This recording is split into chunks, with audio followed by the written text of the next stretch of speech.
Derek Vance was not a soldier, not a spy, and definitely not a diplomat. He was a simple man from Earth who studied alien languages and culture. He liked quiet coffee shops, old movies, and solving puzzles. That's why the United Human Colonies thought he'd be perfect for this mission. Just attend the wedding, his boss had said. Smile, take notes, don't offend anyone. You're not there to do anything important. It sounded easy. Now Derek stood in the great crystal hall of the Trellan Empire, surrounded by 12-foot-tall reptilian aliens covered in silver armor and glowing tattoos. The walls shimmered with light. Floating musical orbs hummed in the toe. Air and every step echoed through the glass-like floor. He wore a clean black suit. Everyone else wore robes of silk and bone. He felt like a lost tourist in a very dangerous museum. The Trellans were one of the oldest and most powerful species in the galaxy. Their empire stretched across 100 systems. Humans had only just been allowed to speak to them. This wedding between the king's daughter and some noble warrior was the first time a human had been invited to a royal Trellan ceremony. Derek wasn't even on the guest list. He was the +1 of Ambassador Keel, a thin, serious woman with nerves of steel and no time for jokes. "Stay close," she whispered. "And please, for the love of Earth, don't speak unless I tell you to." Derek nodded. He had read 50 books on Trellan customs. He had practiced bowing the right way. He even learned a few phrases in their ancient language. The ceremony began. It was long, very long. The groom, a tall warrior with a crest of silver scales, stood on one side. The bride, Princess Xalthira, stood opposite. She was taller than Derek, covered in royal markings, her eyes glowing gold. She looked calm, powerful, and distant. Then came the toasts. Important guests stood one by one to speak. Each one praised the couple, the empire, and the future. The language was formal, full of old words and titles. Finally, it was Ambassador Keel's turn. She stood tall, bowed low, and gave a short, respectful speech. Then something unexpected happened. The king turned his golden eyes toward Derek. "You," he said in perfect English. "You have been silent, a guest from a young world. Speak, now, that we may hear what kind of voice Earth sends to our house." Ambassador Keel's eyes widened. That wasn't in the plan. Derek stood up slowly. His mouth was dry. He bowed, remembering the angle. Left hand forward, right hand behind the back. "I am honored to be here," he said, switching into the Trellan tongue. The room went silent. A human speaking their royal language? That was rare. Risky. "I bring greetings from Earth. May this union bring strength to your house and peace to your stars." He paused. Everyone watched him. Then he added, just trying to be polite, "And may the bond between hearts shine brighter than any crown." There was a sound like a sharp breath. A few guests hissed. One dropped their cup. The king sat very still. Then, he nodded slowly. "It is done," he said. Derek blinked. What is done?" The room suddenly changed. Music began again, but now it was deeper, more dramatic. Lights shifted. A group of priests began chanting. The princess turned and walked straight toward Derek. Ambassador Keel grabbed his arm. "What did you say?" she whispered. I wished them love and honor." "In their language?" "Yes, I thought it'd be respectful." "You used the sacred phrase of offering," she said, eyes wide. "That's not just a wish. That's a proposal." "You just married the princess." Derek's mouth dropped open. "What? No, I didn't mean—" Princess Xalthira stood before him now. Her golden eyes locked with his. "You have spoken the vow," she said calmly. "You are now my consort." The king stood. "Let it be witnessed. The human has offered his soul. My daughter has accepted. A new bond is formed. Let the stars record it." Derek looked around. No one was stopping this, no one was laughing. The Trellans believed this was real. This wasn't a prank. I think there's been a mistake," Derek said weakly. The princess raised an eyebrow. Do you dishonor your words? Derek opened his mouth, then closed it. He remembered the laws. Rejecting the bond would mean insulting the royal family. That could end all peace talks, maybe even start a war. He forced a smile. No, he said, voice shaking. No dishonor, just surprise. The king laughed, a loud, deep sound that shook the hall. Then let the feast begin. As the crowd cheered and the music swelled, Derek leaned toward Keel. I came for the snacks, he whispered. Now. I'm married to a warrior princess with glowing eyes. Keel didn't laugh. She looked pale. You have no idea what you've done. Derek Vance woke up in a bed that looked like it belonged to a space dragon king. The sheets were made of something soft but glowing. The ceiling had stars that moved slowly, like a living sky. The room was huge, with tall doors, carved stone, walls and strange symbols floating in the air. He sat up quickly. Where am I? Then he remembered. The wedding, the speech, the golden-eyed princess, the accidental marriage. Oh no, he groaned. It wasn't a dream. Before he could do anything, the doors opened. 2 tall Trellin guards stepped in. They didn't speak. One simply pointed to a long robe lying near the bed. Derek sighed and put it on. They led him through glittering halls, down crystal stairs, past glowing waterfalls and floating statues. It felt like walking through the middle of a sci-fi museum mixed with an alien palace. They stopped in front of a massive door. It opened with a hiss. Inside was a round chamber filled with high-ranking Trellins, and at the center stood Princess Zalthira. Her eyes were calm as always, her royal armor shining like moonlight. You are late, consort, she said softly. Derek blinked. Sorry, I didn't realize there was a schedule, or a meeting, or that I was really married. The nobles stared. Zalthira turned to them. My bondmate has a sharp tongue. That is, refreshing. Some of the nobles looked amused, others looked angry. One of them stepped forward, a tall Trellin with black armor and cruel eyes. This human is not worthy, he growled. He should fight for his place, or step aside. Derek raised both hands. Whoa. I didn't ask for this. I'm not trying to take anyone's job or throne. I was just trying to make a toast. The black-armored Trellin narrowed his eyes. Then you are weak. Derek sighed. I'm just trying to stay alive. At that moment, Zalthira stepped forward. My bondmate saved my honor with his words, she said. That is more than some of you have done with your weapons. Silence. She had just shamed half the room. The meeting ended quickly after that. The nobles bowed and left, but not all of them looked happy. Some gave Derek cold stares. One even growled softly. Back in their private quarters, Derek finally asked, Okay, seriously, what's going on here? Zalthira looked at him. Trellin law is ancient. A spoken vow in front of the king cannot be undone. You are now my consort. Derek rubbed his face. I didn't mean to say the vow. It was an accident. Yes, she said calmly. But now it is real. He sat down on a stone bench. And if I say no, what happens? She hesitated. If you reject the bond, it will be seen as a grave insult. My family will lose face. War may follow. Great, Derek muttered.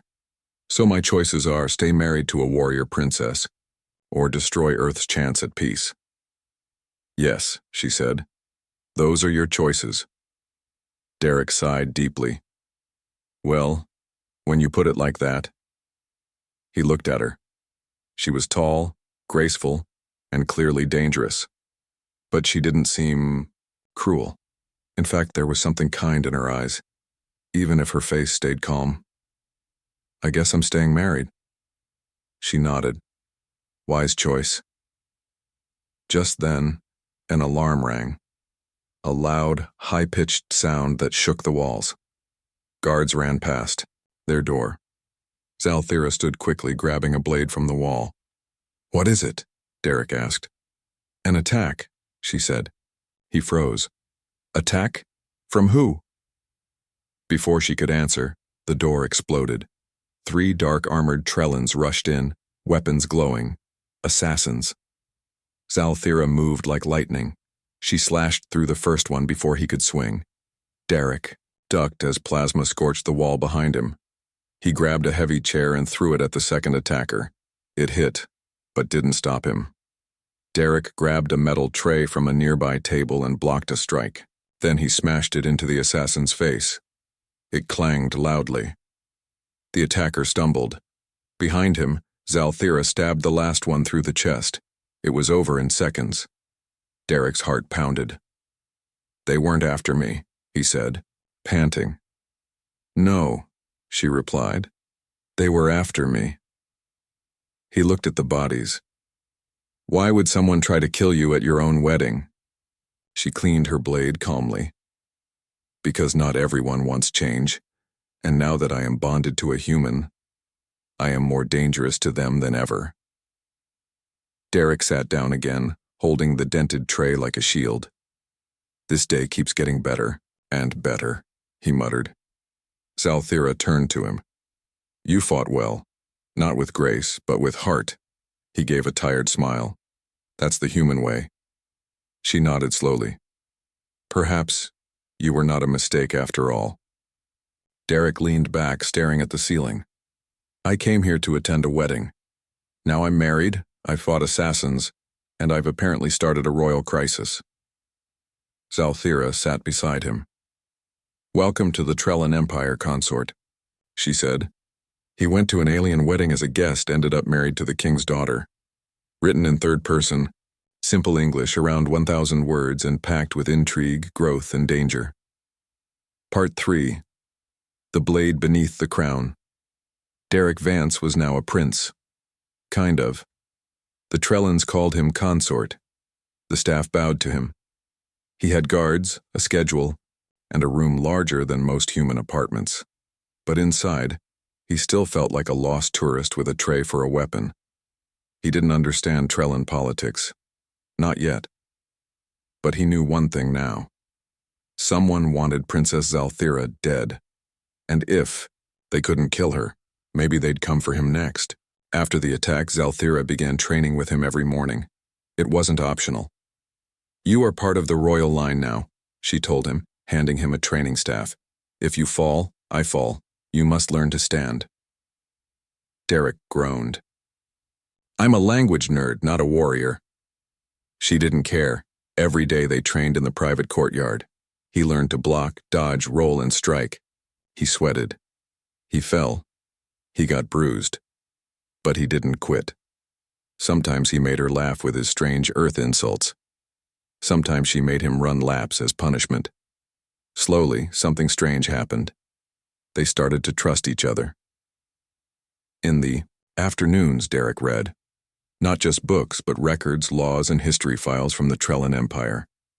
He learned about noble houses, war traditions, and how the royal court worked like a game board, full of traps and pieces waiting to strike. There were over 20 noble families, all fighting for more power. Some liked Zalthira, others feared her.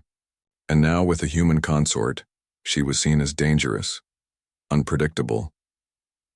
One evening, Derek asked her, Why did you accept the vow so quickly? You could have said it was a mistake. Zalthira looked out over the stars. Because you were different.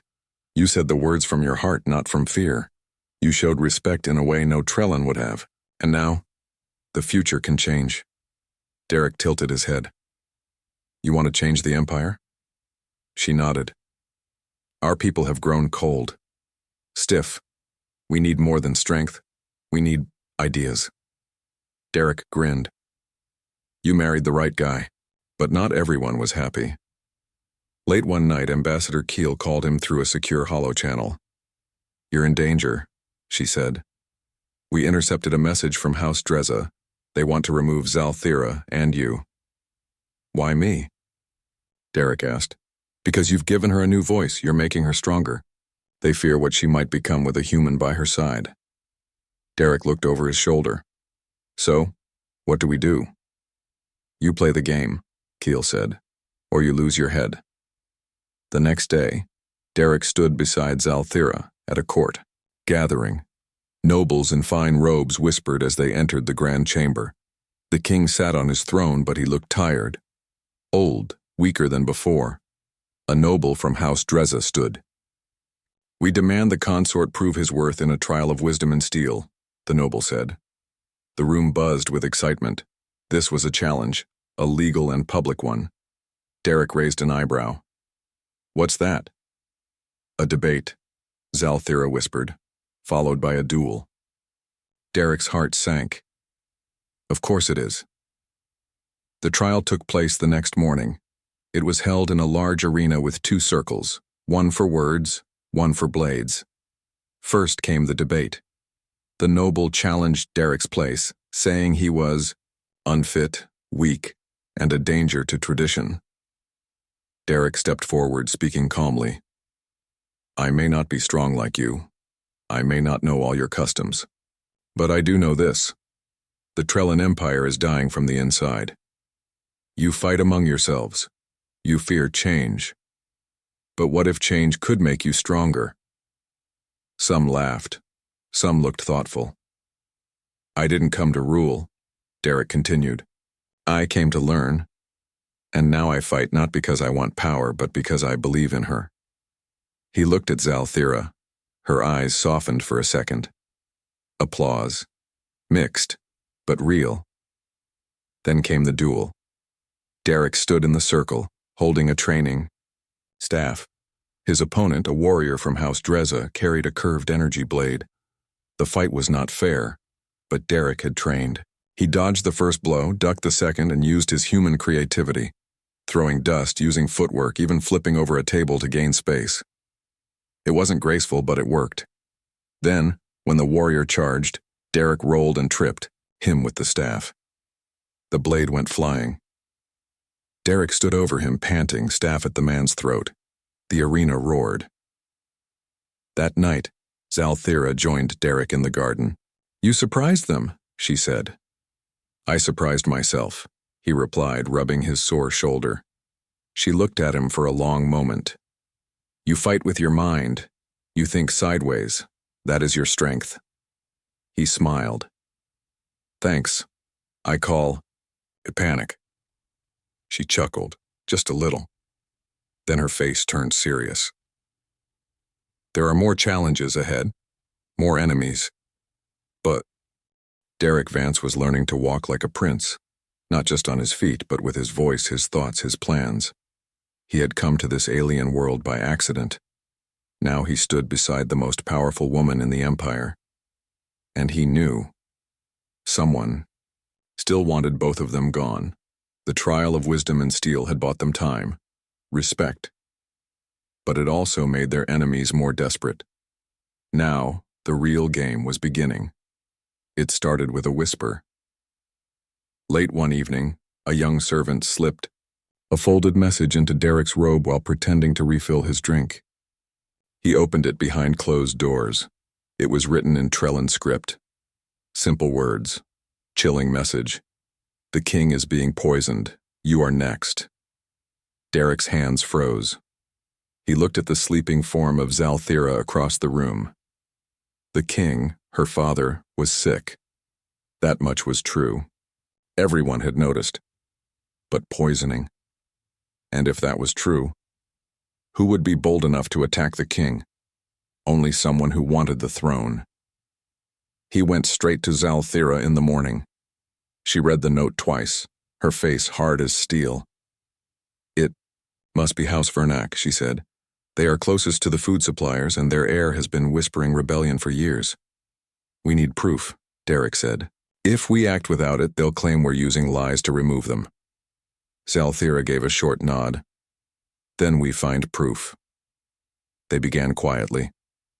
Derek spoke to servants, traders, even kitchen workers, using charm, awkward smiles, and bad jokes to put them at ease. Many thought he was harmless. He used that.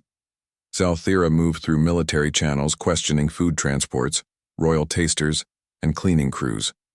After 2 days, they found something. One of the kitchen workers had been replaced 2 weeks ago. No record, no family. Disappeared after a single shift. Suspicious. They followed the trail. It led to an old warehouse near the outer district of the palace city. Derek and Zalthira entered together, him with a hidden recorder, her with a plasma knife at her side. Inside they found crates of spices, normal on the outside. But inside one of the spice jars was a vial, dark purple liquid that glowed, faintly. Derek scanned it with a stolen Trellin analyzer. This stuff causes nerve damage, slow, unseen, deadly. It's poison, Zalthira said coldly, and it's already in the palace. Derek looked at her. Then we go to the king. He needs to know.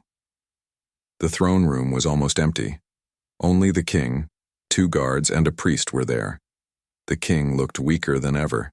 His scales were dull, his breathing slow. "My daughter," he said softly. "And human. Troublemaker." Derek stepped forward.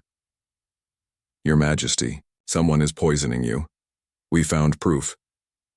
Zalthira handed over the vial. This was hidden in the royal food shipments. The king looked at it. Then he smiled. "I suspected as much." Derek blinked. "You knew?"